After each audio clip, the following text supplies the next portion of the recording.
Hello and welcome back. Today I have again Dr. Shantanu with me in my in the podcast, and we decided to jump deeper into the whole topic of Ayurveda.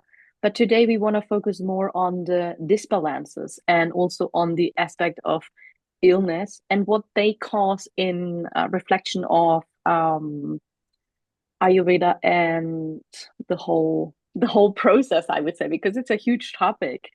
So, Dr. Shantanu, how do you think people recognize the signs of imbalance in the body or mind before they even manifest as a disease? Thank you, Anja, again for this second podcast. And the question that you have mentioned about the subtle the signs before any manifestation of any disease. So regarding that thing, just want to tell one thing that to never the disease happen in just a spontaneous way on just a one day. Is happen by over time.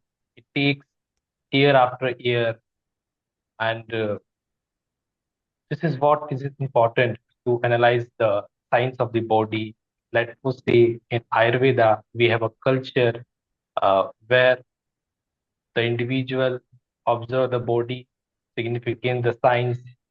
Uh, let us say get up early in the morning and then you observe the skin textures of your body. If suppose you're gonna see the texture, it is looking the rough. Earlier it was not rough, but now it's looking rough. That gives you indication that yes, there is an involvement of Vata. There is some abnormalities are there. Similarly, in the Ayurveda context, we have Ast Parikshas. That means there are eight methods to examine the body functions.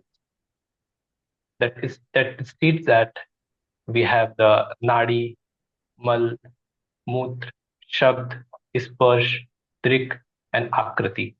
What does it mean? We have eight methods of examination of the body, starting with the nadi, that means the examination of the pulse. The second is the mal, that means the stool examination. The third, drik, that means examination of your eyes. The number four, that is shabd, that means the speech. By the speech, you will get an idea about what the abnormality is going to be there. Similarly, sparsh, that means the texture of the skin and the touch, the perceptions. Similarly, we have the akriti, that means the shape and the shape examination. Suppose the individual comes to you, and by looking the akriti, you will get to know what the disease is going to be manifest to that individual. So these used to be the eight parikshas. Similarly, we have dash pariksha, that means the 10 methods of examination, and it was indicated by the acharyas that each person used to have those eight parikshas a day to examine the body functioning. So that So that was used mean to be there at earlier times.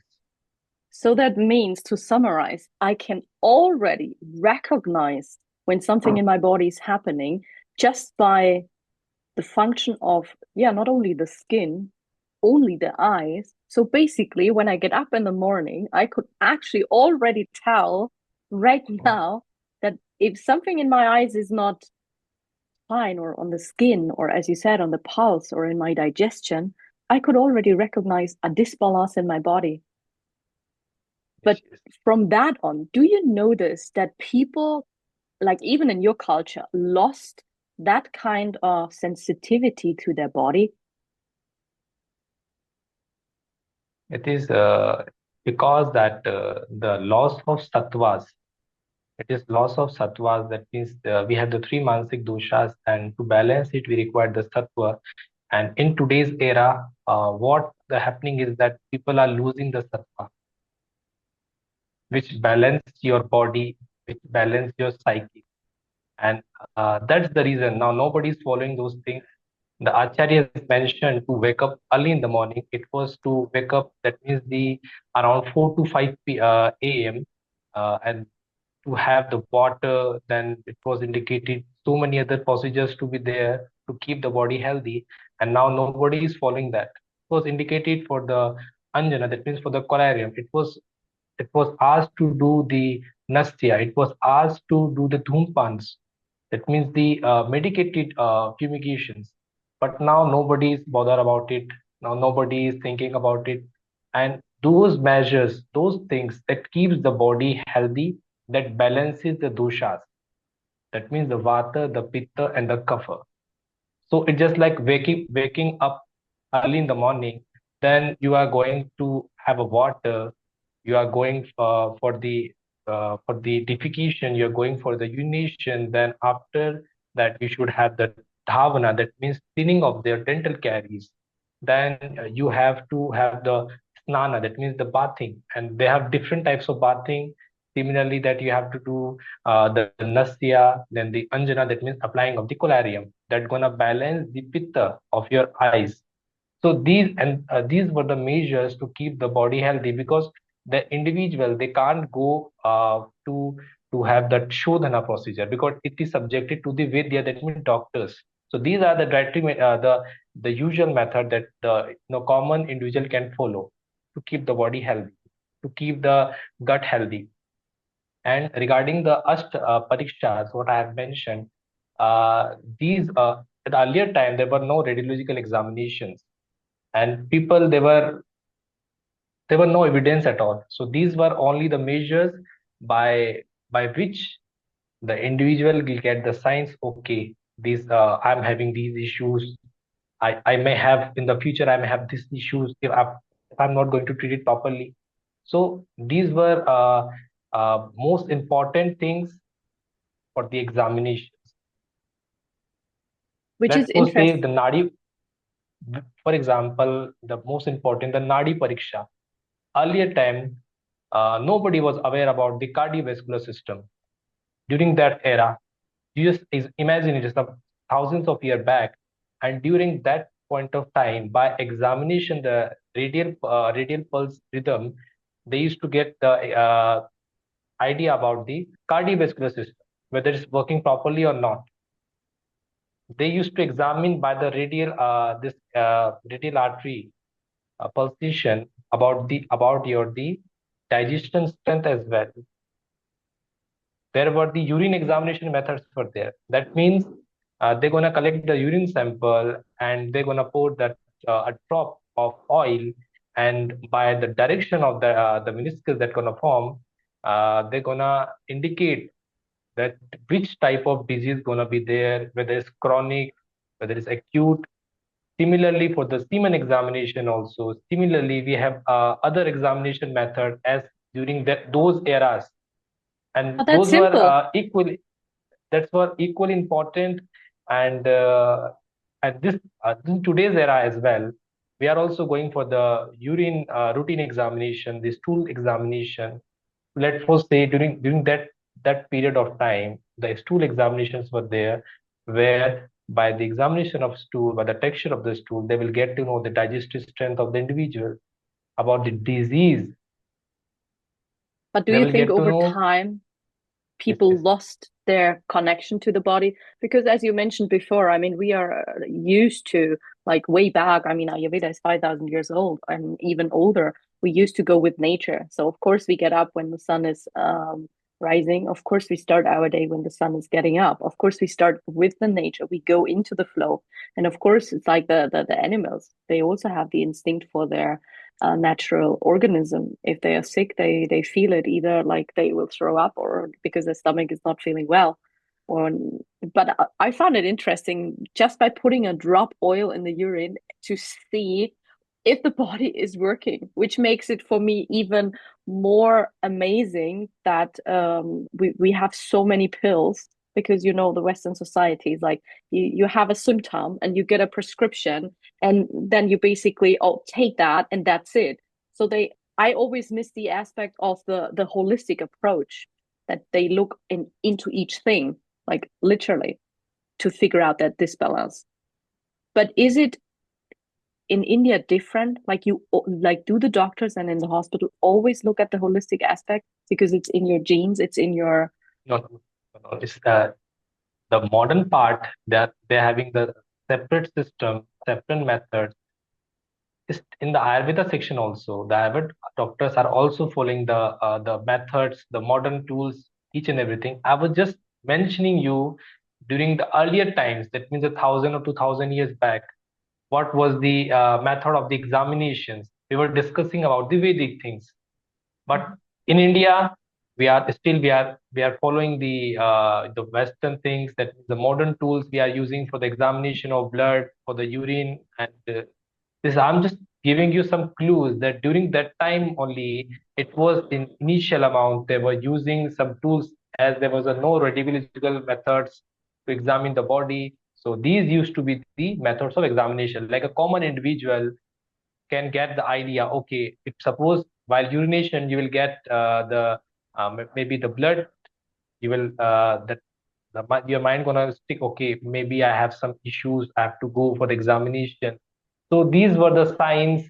By looking that we're gonna conclude. Okay, this we're gonna make. Okay, this system is unstable. Some issues with there with particular system, maybe urinary system or so like that. These were the tools during that time to examine. do you think that the tools and the way how you figure out the core imbalances from back then and now changed a lot, or is the core principle to find that the imbalance still the same? The concept is the same. It was taken from the fact, that means from the Vedic things. Let us say today we are doing for the radial examination, radial artery examination. It Mhm. was mentioned even thousands of years back And it for the still remains. I pulsation, mean, for the it's seven is thousand it's years. is okay. So I'm just telling you, it was initiated during that time, and now with the advancement of the modern tools, now people are researching more, and we are getting new data, and that is interesting that still we are using the same methods with the advancement. Well, which is So that makes necessary. I mean, you want to which balance is it. necessary. Otherwise, you will Yes, yes, you will create another disbalance if you just this take the balance. olden steps and then you're not taking your mind. I mean, even the mind Fine. for Ayurveda is so important, and also combine it with the modern technology. I mean, then you would even create our own disbalance in your own system just by not Hmm. using what is already there. But do you think it has a core effect how people start noticing for themselves imbalances? I mean, not everyone has the time to go find an Ayurveda Vedic doctors. And just by telling a few examples, like how can people notice? Like, of course, you said just by looking into my eyes, just by looking on my urine, just by using when I go to the bathroom, check what, like, how would a morning routine look like to really say, okay, I come back to my body and actually look at it and feel it. So, as I already stated that in Ayurveda, in this concept, we have three upastamba, that means the three pillars of life, Mm-hmm. starting with the ahar, nidra, and the brahmacharya. So, Mm-hmm. any manifestation of any disease starts it because of the disbalance of this three upastamba. Mm-hmm. And that means, let's suppose say you have decreased your appetite, that means the ahar, maybe you have increased the appetite. Similarly, if you are doing the excessive sleep or you are having the less sleep, and brahmacharya is like the right methods of living. It is having so many things, that means the viharas.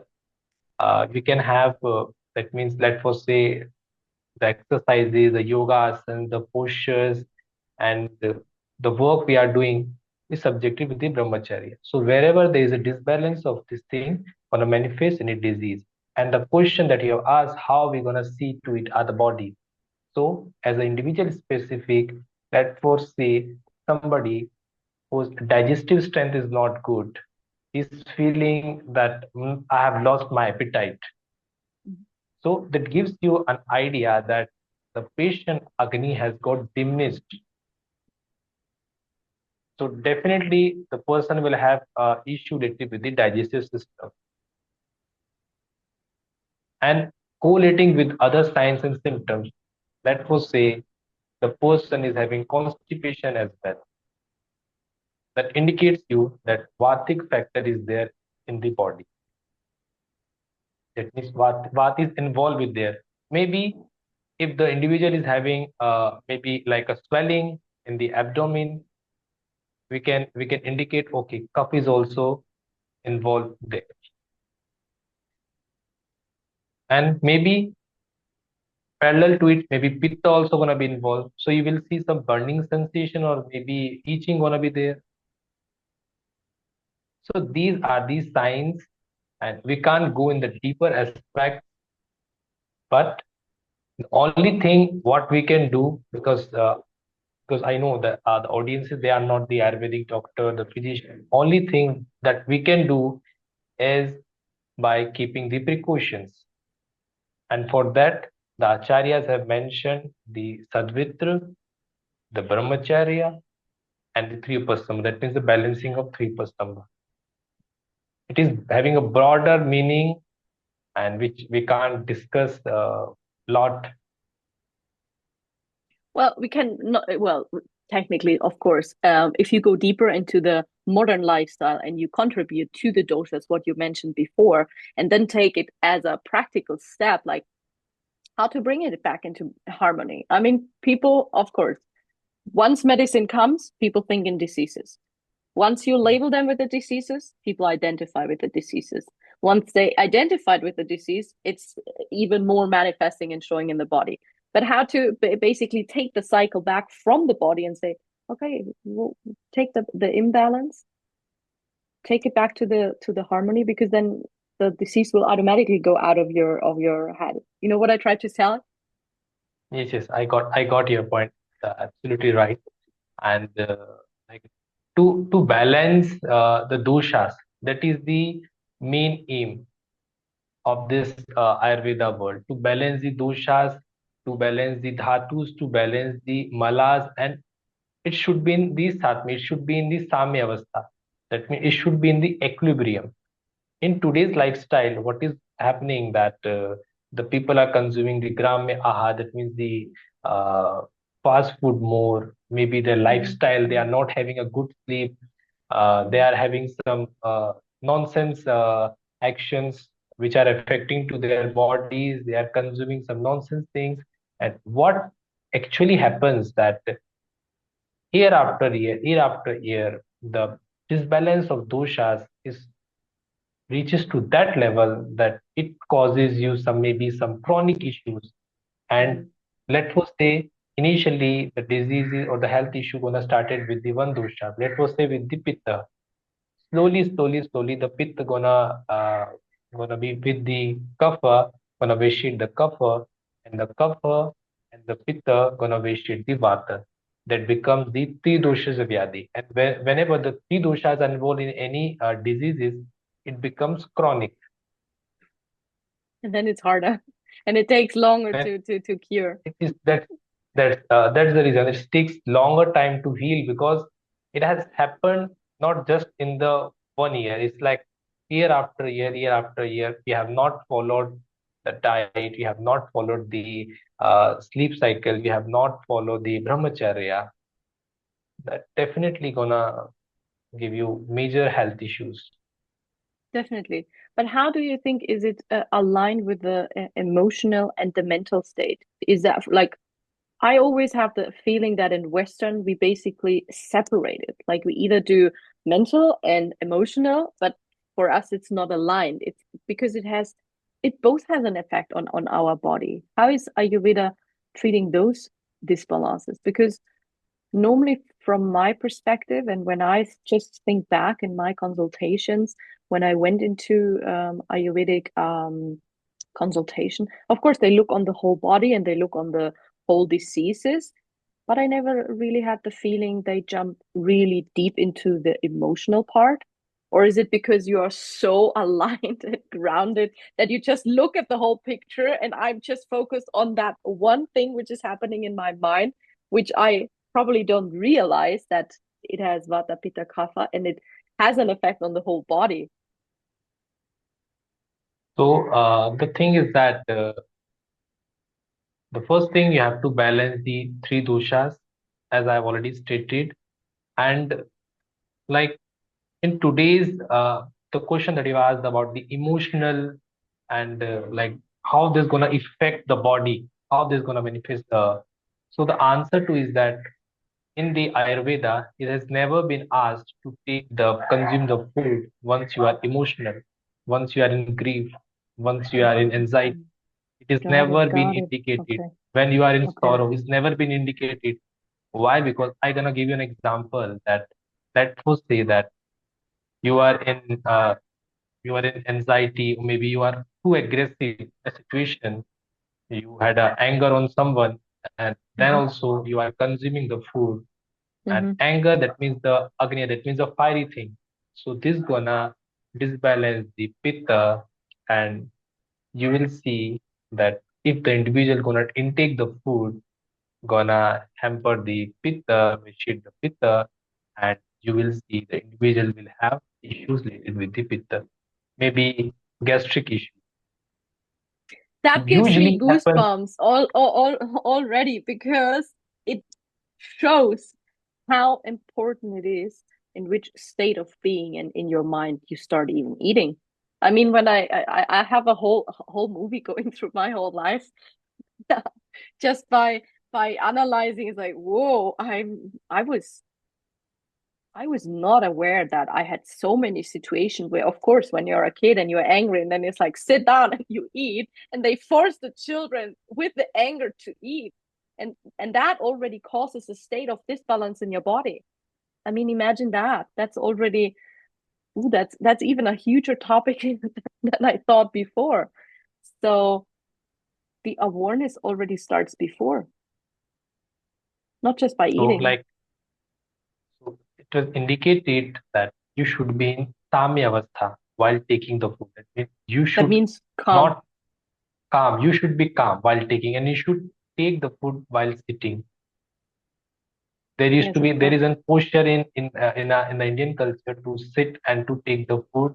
You should be cool. You should not watch the television. You should not use the telephone, mobile cell, anything. You should focus on the food, and you should start taking food with the madhurasa. That means you should take the sweet things first. That means your diet should start with the sweet things first. Why? I knew it. I knew it. I was always doing that right because I literally always started with the. I always wanted to start with dessert first. No, I don't. I can't even tell you why. And everyone's like, "Why are you crazy? You why can you eat desserts first and then the main course or whatever? Why is that?" It is because once you will take the madhurasa, that means the sweet in taste, this Mhm. gonna increase your appetite. It opens So up. that it just like it's open up. So you will consume food. I like that. That is the reason. And most of the people, what they do, they consume sweet at the last in the form of dessert or maybe. So Yeah, it look at should the not be Western like part. that. We But have the dessert always first. So you basically should start with the sweets always first. So you open up, so you expand yourself and the whole system, and then yeah, of course, because if you have what is it, bitter and sour, it um makes the body put back into like go out of the relaxation state into the how you call it in English?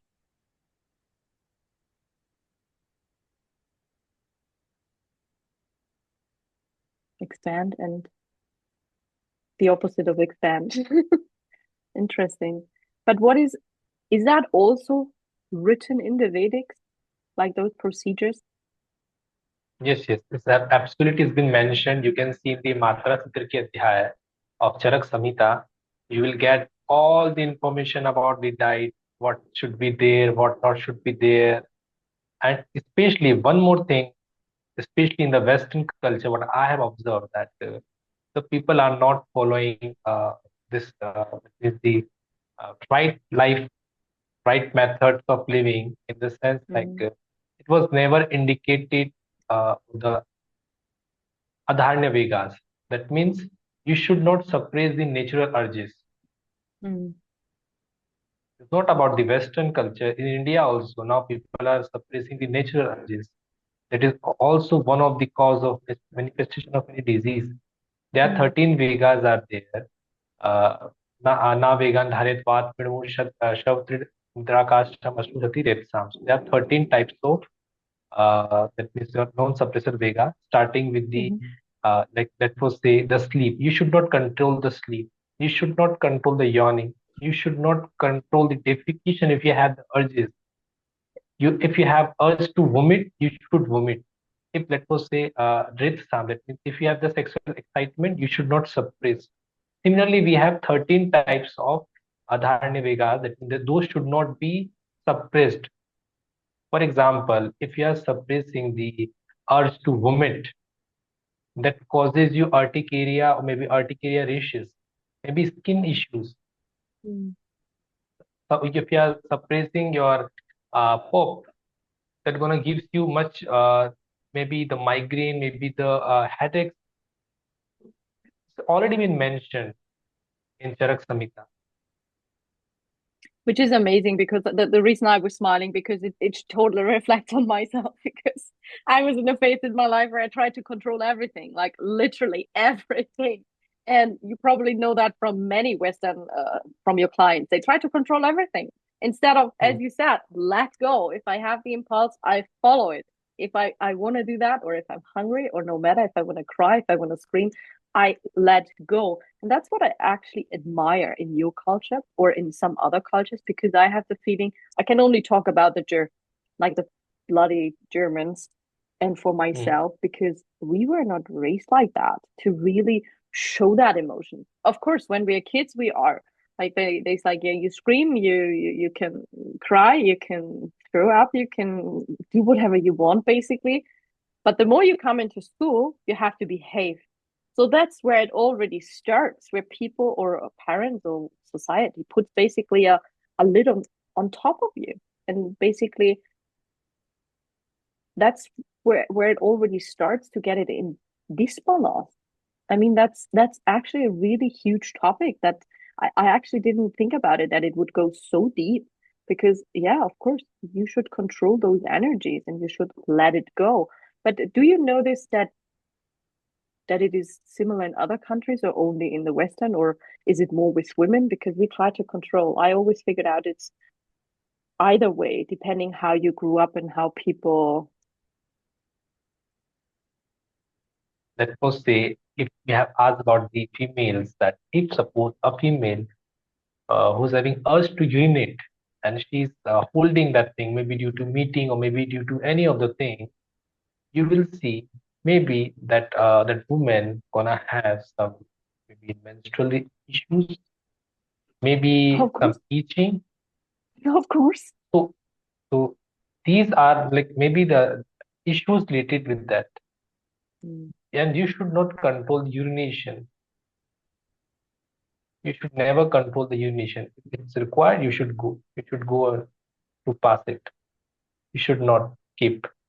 And this is not about the Germany, it's not about the Western. Actually, this is following everywhere. mm. So It is you not notice the that everywhere that people start to everywhere. In really, India really, also, really lose. Yes, of course. in India also, everywhere is common. It's common. Yeah, so just by living such a stressful life and everything needs to go faster, faster, faster.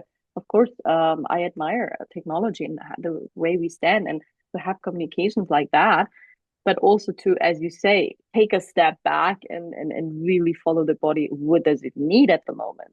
And honestly speaking, I was the master of forgetting my body because I was like, there's so much going on, and then you're overwhelmed, and then you're like, oh my god, there's this sign and there's another sign and there's another sign, and it can be overwhelmed.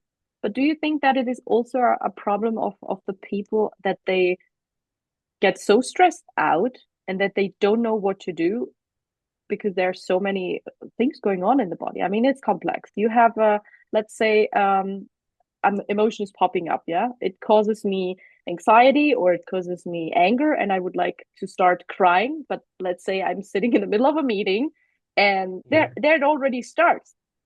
Try to control myself instead of saying, okay, I have to drop out, and say, let's go, let's get this running. Probably I already have my menstrual cycle also, so which causes another issue in my body. So I have basically two centers which are already disbalanced, and I just walk over it. And so many people do it over and over and over again. But what is your, do you have a suggestion in those situations? Like, what do I do in those situations? I'm honestly a person, and then I jump straight into the pit. I just go over it. I ignore it all and do the meeting, and that's it. The answer to your question is that what do you think? What is most important to you? The meeting or your body? Yeah, me. It should be me first. Obviously, Me, always. the body Yeah, is the most important thing. And yeah, in today's era, nobody's caring about their body. And that is exactly. the Yeah, issue. And that is the yeah, issue. That is the only issue. Once yeah. you think about your body, that what thing is right for me, for my body, because whatever we are doing is to keep ourselves healthy. Mm-hmm. That should be our objective. So this is the answer of that question. It is required, it's required to move from that place, and because you won't be able to concentrate properly. Let's suppose you are in that you want to cry, and your two systems are not working. Mm-hmm. Obviously, you can't sit in the meeting to concentrate particularly. You won't be able to give your 100% to that work. So that is the answer to your question. If it is required to urinate and you are still controlling, that won't make a sense because you are not Yeah. involved. You are not giving your 100% to that work. Yes, definitely. Totally agree with you. Totally agree with you. And I notice that not even from myself, I notice it with my clients. Well, you probably notice it everywhere, but that's actually a huge topic because that's basically where the whole disbalance starts. That's basically where I notice, not even in my work as a sexual therapist, where people lost it to really listen to their body and to really say, oh, okay, there is already something there, no matter if it's in a good way and they think, oh, I have to take it back now because it's not the right place where you sat, or it's in a bad way. It's like, oh, it's not appropriate to show because we are so focused on the outside. I mean, I noticed that not, yeah, in every society, people are so focused on what do people think from me when I do this? What do they think from me when I do that? And that's interesting because it's in, as you said, it has no meaning in cultural thing. It's every human being has that. Every human being is that. But even as a doctor, do you always, and not even the doctors always have time to focus on things like that. I mean, let's say you stay in the emergency room and you do a surgery and something is popping up and no other doctor is there. Of course, you would not put your body first. You stay with the body you're basically helping out with. I mean, then you already have a kind of, well, I would not say disbalance, I would say discrepancy in your um, how you say in your medical way. Or do you think it can come back naturally? Like I was just wondering if people can have that state of flow in their mind, in their soul, and in their body, that it just flows so naturally because when everything is functioning and everything is open and the doshas are balanced and the body's balanced and the all the energies are balanced, do you think it has an automatic effect on people's life? Definitely, definitely. If suppose your shari, that means your body, your soul, your indriyas are working properly, they are in coordinated motion, Mm-hmm. definitely you're gonna do that work 100%. That Mm-hmm. means outcome of that energy gonna be 100%. Mm-hmm. And in case if there is not conjunction of the Atma, the Sharir, the Buddhi, the Indriyas, the sensory part, you won't see the action 100%. That gonna affect. Mm. So And what would you say are the the three doshas, the manasik doshas, they are interlinked with each other. mm, As I already stated, that let's first say somebody who has disbalanced the pitta. mm, Okay, so that gonna trigger the three manasik doshas are there, the sattva, rajo, and the tama. Sattva is not considered to be dosha, but yes, some acharya they have included in the dosha. So that what is sattva? aggravated pitta, they are manasik doshas. There are three Hmm. manasik doshas. The Hmm. sattva, that means it is the right form of living. It is like a sand. Okay. The rajasic, that means a royal, a king-like factor. The aggression is there. Similarly, with the tama, that means us maybe a sinful or mischievous person. So these the three characters are there, the three doshas. And let's suppose if somebody who's the pitta is vitiated, you will see that his or her rajasic character gonna be increased. So if a pitta individual, you will see he's gonna be short temper or more aggression gonna be there. Mm, of course. And similarly, that action, if this person is very aggressive, maybe he will have actions like that, and that gonna affect the health as well. Yeah, it's like everything has an effect on the life. I mean, it's like just by the beginning of our conversation, when I think back, it's like as you say, you open your eyes and then it already starts with the body. It's like check in with your body. Like everyone should do that, as you said. Watch the skin, watch your eyes, watch what you eat, how you think, how you feel, where do you feel, gives you a good feeling, a bad feeling. I mean, it has so many effects. But do you think it helps people to take a step back and reflect more on how they move through their day? Because I also have the feeling people are having a problem with that as well. Can you please repeat what you have said? I said people have a problem to really reflect their bodies, not just the because when they go to you, of course you give them basically prescriptions like, okay, listen, look at your sleep, look at this, look at this, look at this, yeah. But most of the people, I have the feeling they hesitate to first go to someone. Sometimes they just take, as you said, of course they take the value out of the conversation. So what is it what you would suggest to people?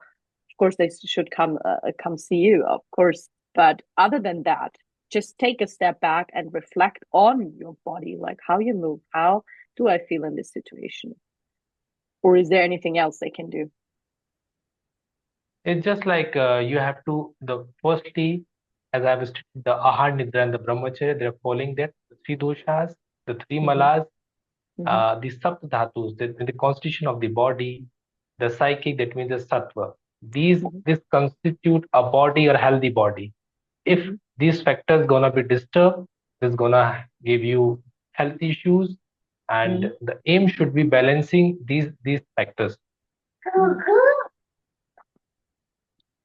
It's interesting because, and that's why I love Ayurveda, because it's basically once you understood it, it's simple. Like sure, it's complex, but once it's simple, it's like a circle. It's always like no. I try to find like you notice I jump here and I jump there, but I always come back to that circle where I was like loop where I can have an exit or I miss a part. Like it will always have that holistic approach, and it will always have that deep meaning and understanding of your body and the elements of nature, which I actually love. Is there anything else you would like to mention about this balance where you feel like, no, we should really consider that as well? It's just like firstly you have to analyze your body. It means what Yes. prakriti you are. The Mm-hmm. first factor. That first say if I'm a Vatic person, so Mm-hmm. you're gonna see that individual will have more motions. Mm-hmm. Maybe his skin is dry. There are so many other characteristic features are there. His digestive strength gonna be Vishamagni. Maybe Mm-hmm. irregular bowel habits. So these are the Mm-hmm. characteristic features. And it's not just like the individual is going to be a pure Vatic or Pittic or Kaphic. Maybe the individual going to be Vata Pitta, Pitta Kapha, yeah, Kapha Pitta. So these are the combinations.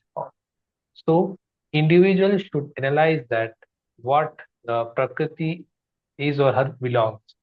And after that, the person should have a diet, that means the ahar, as I've Mm, stated, the sleep cycle, the brahmacharya, what dietary method should follow, what viharas should be there for the vati characteristic, for the pitta, for the kapha. Let's say for the vata individual, it is indicated to have some oily foods or mm, unctuous food because vata is dry, mm, hot.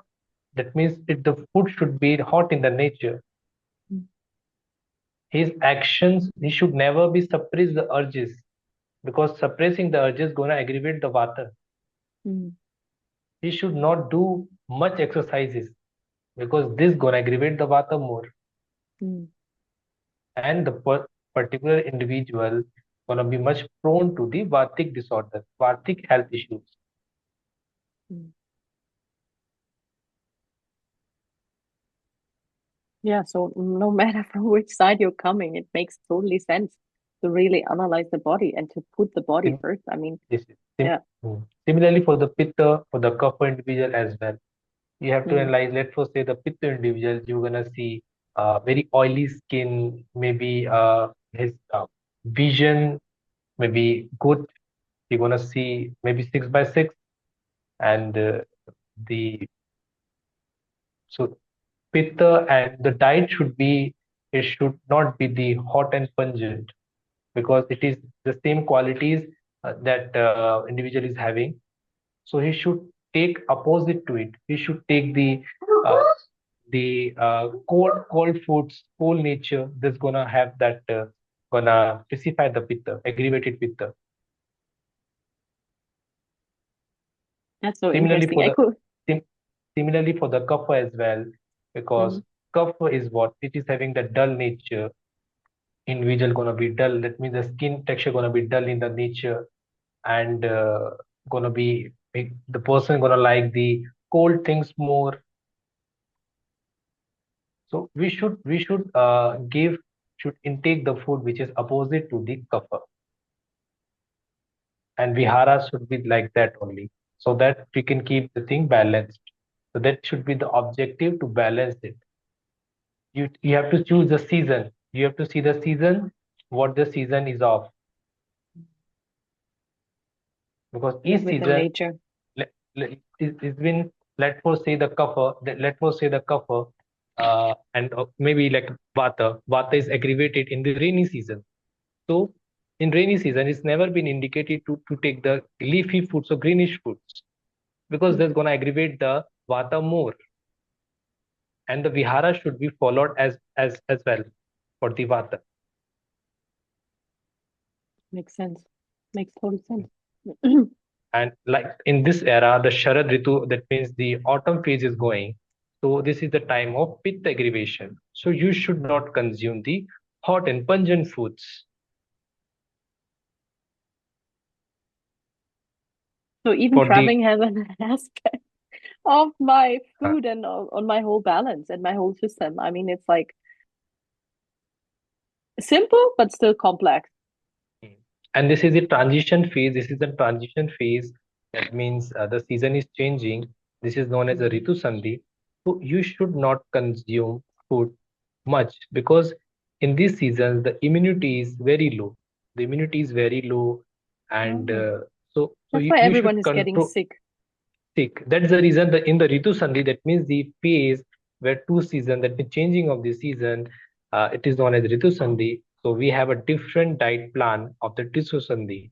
It is indicated for the Langan, that means for the fasting is indicated. You should consume the light foods because the digestive strength is low, the immunity is low, and if you're gonna take the food, that won't gonna be digest properly and gonna give you the health issues. Mm. That's why it's common in this Ritu Sandhi. And in India, we have the Navratri, that means the 9 nights, and people like go for the 9 days fasting. So this Mm. already indicating the culture to have a 9 days fasting. like that. Maybe somebody's following intermediate fasting, somebody's like fasting for whole day, maybe taking the food in the night. So these are already been indicated and mentioned in the Ayurveda.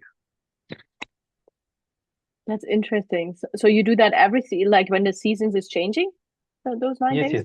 yes. Yes, Wow. yes. It's like that only. Like we have each year, we have like in India, we have 6 seasons. So Mm-hmm. usually the people are following for that. That means in the month of March and April and Mm-hmm. in this October. Mm-hmm. That means the autumn phase and during March and April. So like during these 2 times we have the Ritu Sandhis and we are following the diet and the viharas to keep the body healthy. I love it. I love it. That's already been researched and so many research papers are already been published about it. So you can have a overview about it. So yes, it makes sense to keep the Yeah, body healthy. the more we talk about it, the more it makes sense. Literally, the more it's eye-opening even for me to say, "Oh, interesting. I never thought it from that aspect." So thank you so much for sharing all that wisdom. Mm. And yeah, thank you so much for your time, Dr. Shantanu, for that Thank you open so much, conversation. Anja. Thank you so much, Welcome. Anja, for inviting me. Thanks for coming. I'd like to have you here. I'm already excited for our next topic then. I'm always there.